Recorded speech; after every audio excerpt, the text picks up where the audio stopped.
ఆరాధన గురించి ఎన్నో విషయాలు గ్రంథంలో రాయబడి ఉన్నాయి. ఆరాధన అంటే వర్ణించుట, ఆరాధన అంటే పూజించుట, ఆరాధన అంటే పొగడుట, ఆరాధన అంటే కీర్తించుట. ఇలాగున ఎన్నో విధాలుగా ఉంది. పరిశుద్ధ గ్రంథంలో మనం జాగ్రత్తగా మనము ఆరాధన గురించే మాట్లాడుకుంటే ఒక రోజంతా మనకు ఎన్నో విషయాలు బయలుపరచబడతాయి. మనం గమనిస్తే బైబిల్ గ్రంథంలో మొట్టమొదటిగా ఆరాధించిన మొదటి వ్యక్తి మన పితరుడైన అబ్రహాం. చదవండి, ఆదికాండము 22వ అధ్యాయం 5వ వచనం అందరూ చదువుకు. తన పనివారితో మీరు గాడిదతో ఇక్కడనే ఉండి, నేను ఈ చిన్నవాడిని అక్కడికి వెళ్ళి దేవునికి మ్రొక్కి మరలా మీదకు వచ్చేదామని చెప్పి. అక్కడ తెలుగులో దేవునికి మ్రొక్కి అన్న మాట ఉంది. ఏమిటన్నమాట? దేవునికి మ్రొక్కి. ఇంగ్లీష్లో వర్షిప్ అని ఉంటుంది. పరిశుద్ధ గ్రంథంలో మొట్టమొదటిసారిగా వర్షిప్ అన్న మాట ఉన్న మొదటి పదం. కాబట్టి అది మనకు అన్నిటికీ బైబిల్లో ఏ పదం అయితే ఇప్పుడు నోహు కృప పొందిన వాడని రాయబడింది. అంటే ఇప్పుడు మన కృప అనేది అర్థం కావాలంటే నోహు జీవితంలోని కృపను అర్థం చేసుకుంటే అక్కడి నుంచి మనకు అన్ని రిలేటెడ్గా అన్ని అర్థమవుతాయి. ఇప్పుడు ఆరాధన గురించి మొట్టమొదటిగా ఉపదేశించబడిన స్థలం ఏంటంటే ఇక్కడ ఏమిటన్నమాట, నేను చిన్నవాడును అక్కడికి వెళ్ళి దేవునికి మ్రొక్కి. తెలుగులో మ్రొక్కి అని ఉంది, ఇంగ్లీష్ పదంలో వర్షిప్ అని ఉంది, హిబ్రీ పదంలో షకా అని ఉంది. ఏమని? SHAKH, షకా. షకా అంటే ఆరాధన. ఆరాధన దానికి ఇక్కడ దీని అంటే మనము దీని వాక్యంలో నుంచి ఆత్మదేవుని ఆధారం చేసుకొని గ్రహించినప్పుడు ఒక విషయం మనకు అర్థమవుతుంది. అక్కడ పైన ఒక మాట ఉంది, నీకు ఒక్కడైన నీ కుమారుడైన ఇస్సాకు, నీకు ఇష్టడైన నీ కుమారుడు, నీకు ఏమన్నది అక్కడ? జెనసిస్ 22:1 చదవండి ఎవరైనా. నీవు ప్రేమించు. చాలు. ఏమంటే ఏమి ఇస్సాకంట చెప్పండి. ఏమి ఇస్సాకు ఉన్న ఇస్సాకు దృష్టిలో దేవుడు పెట్టిన 2 పేర్లు చెప్పండి. ఏమిట? నీవు ప్రేమించు. రెండవదిగా నీకు ఒక్కడే అన్నాడు. అంటే నీకు ఆప్షన్ లేదు. నీకు ఎంతమంది కుమారులు? ఇక్కడ ఒక్కడే. దేవుడు చెప్పిన మాట, నీకు ఒక్కడే కుమారుడు. ఆ కుమారుని నువ్వేం చేస్తున్నావు? ప్రేమిస్తున్నావు. అంటే దేవునికి అదే కావాలా, నీకు ఆప్షన్ ఉండకూడదు. ఏముండకూడదు? Option. There is no option. ఒకటే ఆప్షన్. ఆప్షన్ ఏంటంటే నీకు ఒకటే కుమారుడు. తర్వాత ఆ కుమారుడు ఎలాంటి వాడంటే నువ్వు ప్రేమిస్తున్నావు. అంటే నువ్వు ప్రేమించే దానిని, నీకు ఒక్కటే ఉన్న దానిని నీవు దేవునికి దహన బలిగా అర్పించడమే ఆరాధన. ఇంకా అర్థమైందో లేదు? అర్థమైందో? ఎందుకని తేటగా చెప్పనా? నువ్వు ప్రేమిస్తున్నావు. నువ్వు దేనైతే మనం దేన్ని ఎక్కువ ప్రేమిస్తామో అది మనకే తెలుసు. చెప్పండి, మనం దేన్ని ఎక్కువ ప్రేమిస్తామో అది. ఇప్పుడు నేను ప్రేమించాము సంగతులు వేరుంటాయి, ఈ తమ్ముడు ప్రేమించే సంగతి. ఎవరి తల్లికి గారాల కొడుకుంటాడు, ఆ కొడుకుని తల్లి ప్రేమిస్తాడు. ఎన్నో కోణాలు ఉంటాయి ఒక మనిషిలో, ఎన్నో కోణాలు. వాటిలో అన్నిటికంటే ఎక్కువగా దేన్ని ప్రేమిస్తామో దానిని యెహోవాకు తెచ్చి నువ్వు సమర్పించగలిగితే ఆరాధన. తర్వాత మనకు గ్రంథములో 2వ వ్యక్తి ఆరాధికులలో ఒక గ్రంథం. కొత్త నిబంధనలో ఆరాధనలో చాలా ఉన్నతమైన ఆరాధన. చదవండి, న్యూ టెస్టిమెంట్ వర్షిప్లో చదవండి. కొత్త నిబంధనలోకెల్లా ఉన్నతమైన ఆరాధన చదవండి. యోహాను సువార్త 12వ అధ్యాయం, జాన్ 12:3 వచనం. అప్పుడు మరియ మిక్కిలి వెలగల అచ్చ జటామాంసి అత్తరు సేరున రెత్తు తీసుకొని పూసి ఇల్లు ఆ అత్తరు వాసన తిండి. మీరు గమనించే ఓల్డ్ టెస్టిమెంట్లోకెల్లా unique worship worshipper is the Abraham. పాత నిబంధనలో ఉన్న అసమానమైన ఆరాధికుడు ఎవరు చెప్పండి? ఇంకా గుడ్డిగా చెప్పేలా ఎవరు అతను? అబ్రహాం. న్యూ టెస్టిమెంట్లో ఉన్న అదే పదం వాడదాం, అసమానమైన ఆరాధికురాలు ఎవరు? ఆరాధికుడు కనపడు కొత్త నిబంధనలో. ఆరాధికుడు ఎవరంటే బెతనీ మరియా.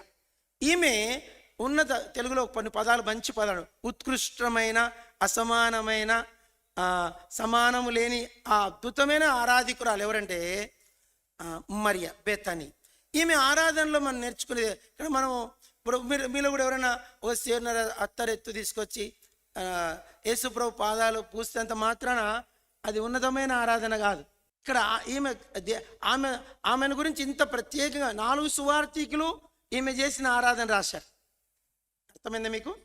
4 సువార్థికులు కూడా ఈమె చేసిన ఆరాధనను రాశారు.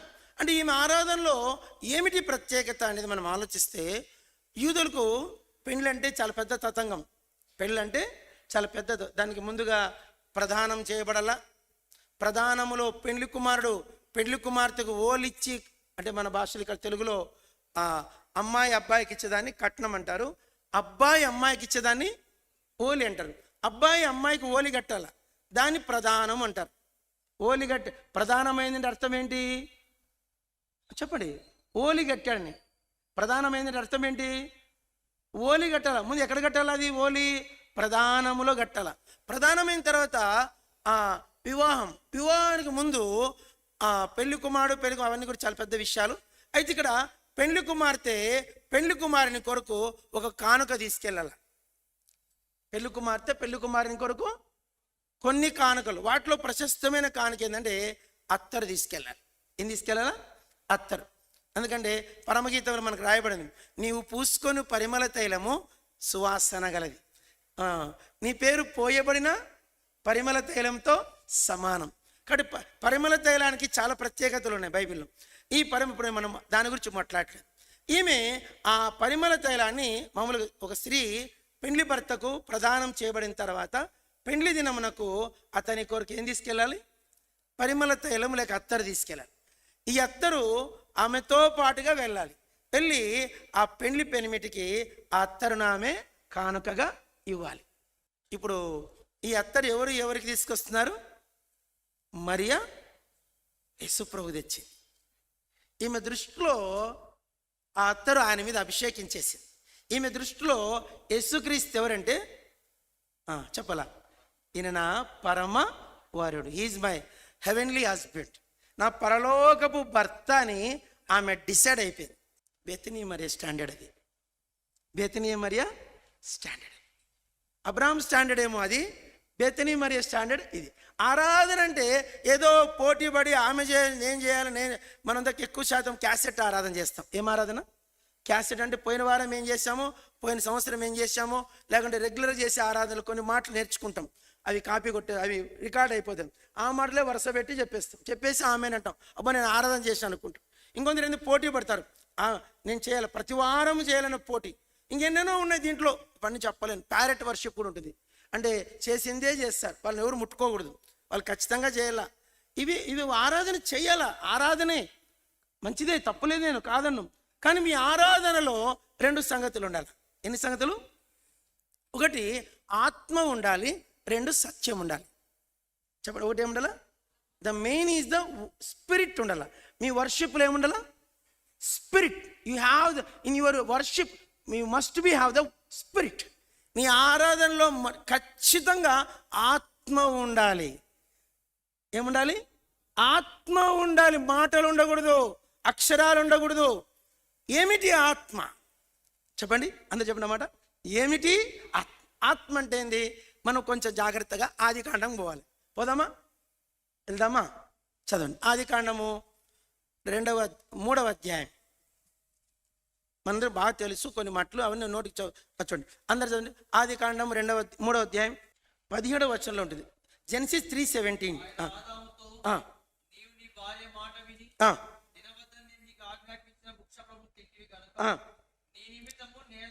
చాలు, అందరు చెప్పండి, అందరు పలికి. నీ నిమిత్తం ఈ నేల శపింపబడినది. ఇక్కడ మనం గమనించాల్సిందంటే, దేవుణ్ణి ఆరాధించడానికి లోకం ఏం చేస్తుంది? కాయ, కర్పూరము, పత్రము, పుష్పము, ఇంకా బంగారము, వెండి, అవన్నిటిని ఒక చోట పెడదాం. బైబిల్ ఏమంటుందంటే, నీ నిమిత్తము ఈ నేల. ఇప్పుడు నువ్వు దేవునికి ఇవ్వాలంటే ఏది ఇవ్వకూడదు? ఏది ఇవ్వాలి? శపితమైనది ఇవ్వకూడదు. You understand? What your offer that is not must be cursed. నువ్వు అర్పించే అర్పణ ఏమై ఉండకూడదు, శాపము లేనిది ఇవ్వాలి. నేల నుంచి వచ్చేదంతా ఏమనింది, అన్ని భూమి మీదలోంచి ఇచ్చే నువ్వు ఏది నువ్వు అనుకోవచ్చు, ఆదివారం కానుకేస్తాను కదా, ఆ కానుక ఒకవేళ నువ్వు అది దేవుని రక్షించబడి ఉంటే అది పరిశుద్ధమవుతుంది. చెప్పండి, రక్షించబడి ఉంటే అది పరిశుద్ధం. రక్షణ లేకుండా నువ్వు తెచ్చేది కానుక ఏమిటి, శాపగ్రస్తమే. ఆ దినాల్లో ఖచ్చితంగా భక్సింగ్ గారు చెప్పారు. నా అంశం ఏంటంటే, ఇప్పుడు దేవునికి ఇచ్చే అర్పణ ఏదై ఉండాలా, శాపము లేనిది ఇవ్వాలి. అలాంటిది ఏదైనా ఉంటే తెచ్చివ్వండి. రెండవదిగా ఆత్మ అన్నాడు. చెప్పండి ఏమన్నాడు, ఆత్మ. ఆత్మ అంటే ఏంది, ఆదికాండం 2:7 ఏమన్నాడు, దేవుని ఆత్మ నేలమంటితో ఎవడైనా యెహోవా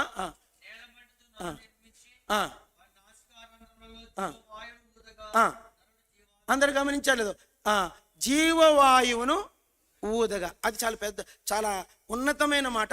దాన్ని ముట్టుకోలేము. ఆ మాటలో చాలా సంగతులు ఉన్నాయి.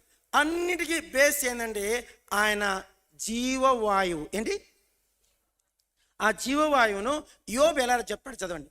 యోబు గ్రంథం 27వ అధ్యాయం 27, జోబ్ 27. అందరూ చదవాలి ఒక వచనము, చాలా ఖరీదైన మాట ఇది.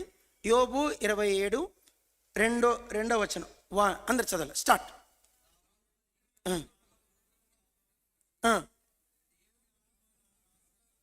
చాలు, అందరు గమనించండి. ఆయన ఊపిరి నాలో ఎట్లుందంట, పూర్ణముగా ఉంది. డాక్టర్ దగ్గర పోతాం, డాక్టర్ అంటాడు, బాబు ఊపిరి పీల్చుకో. జ్వరం వస్తే డాక్టర్ ఏం చేస్తారమ్మా, స్టెథోస్కోప్ పెట్టి ఏమంటాడు, ఊపిరి గట్టిగా తీసుకో అంటాడు. ఒకసారి ఊపిరి తీసుకోండి, జస్ట్ మనం రిలాక్స్ చేద్దాం. చెప్పండి, అంటే తీసుకున్నది అండి. మీరు అంటున్నారు ఊపిరి. రెండవ భాగంలో ఏం రాయబడింది, దేవుని ఆత్మ నా నాసికారంధ్రములలో ఉండడు. ఇప్పుడు చెప్పండి, మనం అందరు చెప్పండి, ఆ ఊపిరే ఆత్మ. ఆ ఊపిరే ఆత్మ. ఇది ఒక కోణంలో ఆ ఊపిరిలో ఆత్మ ఉంది. మరి ఇప్పుడు ఆత్మ ఏం చేస్తున్నాడు, ఆదాము నువ్వు తినవద్దని చెప్పిన వృక్ష ఫలము నీవు తింటివి.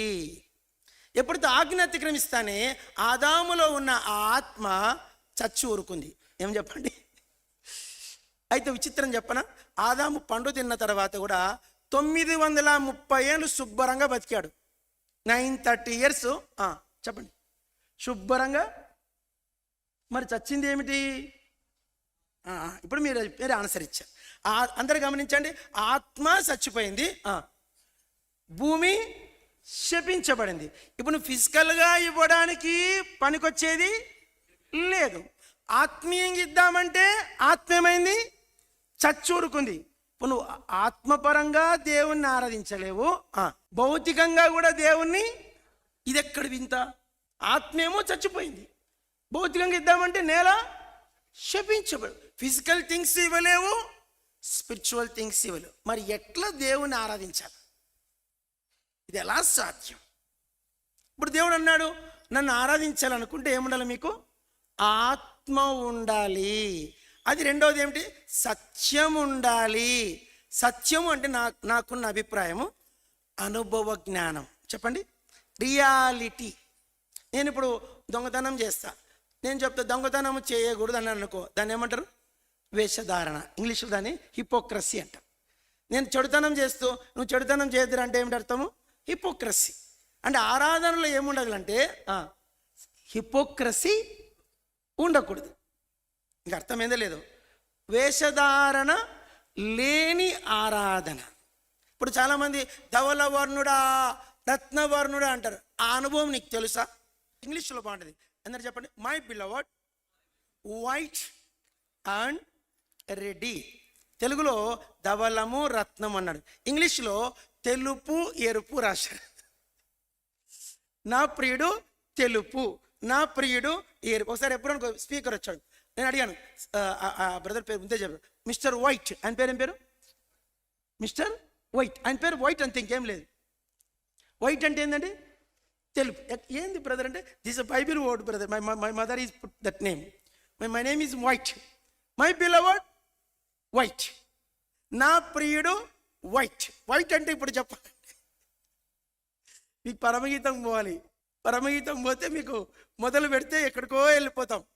ఆయనలో ఉన్న వైట్నెస్ ఇంత వైట్ అంటారు, ఇంత తెలుపా, ఏ చాకలియో అంత తెలుపు. జస్ట్ ఒక చిన్న గ్లిమ్ ఇస్తాను. నా ప్రియుడు ధవలవర్ణుడు, రత్నవర్ణుడు, 10,000 మంది పురుషుల్లో అతన్ని గుర్తింపవచ్చును. నా ప్రియుని యొక్క శిరస్సు అపరంజి వంటిది, నా ప్రియుని యొక్క తల వెంట్రుకలు కృష్ణవర్ణములు కాకపక్షములు, అవి నొక్కులు నొక్కులుగా కనబడుచున్నవి. నా ప్రియుని యొక్క నేత్రములు నదీ తీరములందు గువ్వల వలె కనబడుచున్నవి, అవి పాలతో కడగబడినట్లున్నవి. నా ప్రియుని యొక్క చెక్కిళ్ళు పరిమళ పుష్పస్థానములు, అవి సుగంధ వృక్ష శోభిల్లిత భూభాగములు. నా ప్రియుని యొక్క పెదవులు పద్మములు, అవి ద్రవరూపక జటామాంసి స్రవించుచున్నవి. నా ప్రియుని యొక్క కరములు తార్షీషు రత్న గోళములు. నా ప్రియుని యొక్క కాయము నీలరత్న ఖచ్చితమైన విచిత్రమైన దంతపనిగా కనబడుచున్నది. నా ప్రియుని యొక్క కాళ్ళు బంగారు మెట్ల మీద నిలపబడిన చలవరాతి స్తంభములు. నా ప్రియుని యొక్క వైఖరి లెబనోను పర్వత తుల్యము, అవి దేవదారు వృక్షములంత ప్రసిద్ధము. నా ప్రియుని యొక్క నోరు అతి మధురము. ఇతడే నా ప్రియుడు, ఇతడే నా స్నేహితుడు, ఇతడు అతి కాంక్షణీయుడు అని చెప్పేసి. మీకు ఇప్పుడు ఇవన్నీ ఒక్కొక్కటి ముట్టుకోవాలంటే నాకు భయం అవుతుంది. అంటే ఈ ఆరాధన కాన్సెప్టే మనం ఇంకా అర్థం చేసుకోలేకున్నాం. దీంట్లో మళ్ళీ ఆ ప్రియుని యొక్క వైట్నెస్, నా ప్రియుని యొక్క వైట్నెస్ చెప్పాలంటే అక్కడ సులమితి ఆ వైట్నెస్లో ఉన్న 7 సంగతులు చెప్పింది. నేను జస్ట్ మీకు నోటికి చెప్తాను, అందరు చెప్పండి. తల ఏంటంటే అపరంజి, చెప్పండి. తల ఏంటంట ఇంగ్లీష్లో గోల్డ్ అని ఉంది. ఏం గోల్డ్ అంటే ఫైన్ గోల్డ్ అని ఉంది. గోల్డ్లో చాలా రకాల మీరు అనుకోవచ్చు, మీరు చూసే గోల్డ్ వచ్చి లలిత జ్యువెలరీస్ గోల్డ్, ఖజానా గోల్డ్, నాకు తెలియదు మీ గోల్డ్. ఈ గోల్డ్ వచ్చి మీరు చూసే గోల్డ్. ఒరిజినల్ గోల్డ్లోకి వెళ్తే పింక్ గోల్డ్ ఉంది. ఏమిటి? గులాబీ రంగులో ఉన్న గోల్డ్ ఉంది. మీరు చూసారు ఎప్పుడన్నా పింక్ గోల్డ్? ఇంకా గోల్డ్కి వెళ్తే క్రిస్టల్ ఉంది. దాని ఏమంటారు ఇంగ్లీష్ తెలుగులో? అపరంజి. ఆ క్రిస్టల్ ఆ వైట్ గోల్డ్ అది బంగారం కన్నా 10 రెట్లు రేట్ ఎక్కువ ఉంటుంది, అది క్రిస్టల్. ఇప్పుడు ఆమె ఏమంటుందంటే my beloved head is the crystal అని చెప్పేసి, ఫైన్ గోల్డ్. ఆయన శిరస్సు అపరంజి అంటే దానికి సమానమైన వైట్నెస్ ఇంకోటి లేదు. శిరస్సులో ఏమేమి ఉంటాయి? నేత్రములు ఉంటాయి, పెదవులు ఉంటాయి, తల ఉంటుంది, ఆలోచనలు ఉంటాయి, ఉద్దేశాలు ఉంటాయి, తలంపులు ఉంటాయి, ఊహలు ఉంటాయి. అన్ని సమస్తం ఎక్కడ ఉంటుంది? ఆయన తల వైట్ అంటే ఆయన ఆలోచనలో, తలంపులలో, ఊహలో, ఉద్దేశములో, చిత్తములో ఏం లేదు, ఏ నలుపు. అందుకే పరిశుద్ధాత్మ ఏం రాశాడు? ఆయనలో చీకటి ఎంత మాత్రమూ లేదు. చీకటి లేదు కాదు, బైబిల్ ఎలా ఎంత చీకటి లేదంట? ఎంత మాత్రము చీకటి లేదు. వారు కావాలి ఆయనకు. అలాంటి వారు వచ్చి ఆరాధన చేస్తే దూతగణములందరూ ఆమేనంట. ఎవరికైనా అలాంటి ఆశ ఉంటే, అలాంటి ఆశతో నువ్వు ఆరాధన చేయాలని, అలా నువ్వు ఒక మాట చెప్పాలంటే, నువ్వు ఆదివారం ఆరాధన చేయాలంటే పోయిన సండే మధ్యాహ్నం నుంచి ప్రిపేర్ అయ్యండి. అలా నా ఆలోచనలు, నా ఊహలు, నా తలంపులు, నా చిత్తం, నా ఉద్దేశం, నా కోరికలు అన్నీ ఎట్లా పెట్టుకోవాలా చెప్పండి? ఎలా పెట్టుకోవాలా? వైట్. అప్పుడు నీ ఆరాధన సత్యం. ఏంటి? Then only your worship is the white. అలా వైట్ అంటే ఆ సత్యముని ఎవరైనా కలిగి ఉండి ఆరాధిస్తే, ఆ సజీవమైన ఆత్మను కలిగి ఆరాధిస్తే అది ఆరాధన. ఆ లెవెల్కి మనం రావాలన్నది బైబిల్ చెప్పే. బైబిల్ ఏదో ముట్టుకుంటే చదివే అక్షరం కాదు ఇది. అక్షరములు ఏముందంటే దేవుని ఆత్మ ఉంటుంది. అక్షరములు ఏముంటుంది? దేవుని ఆత్మ ఉంటుంది. అది ఆత్మ ఉన్నవానికి అర్థమవుతుంది, దాంతో నడిచేవానికే అర్థమవుతుంది, సంబంధం కలిగిన వానికి అర్థం.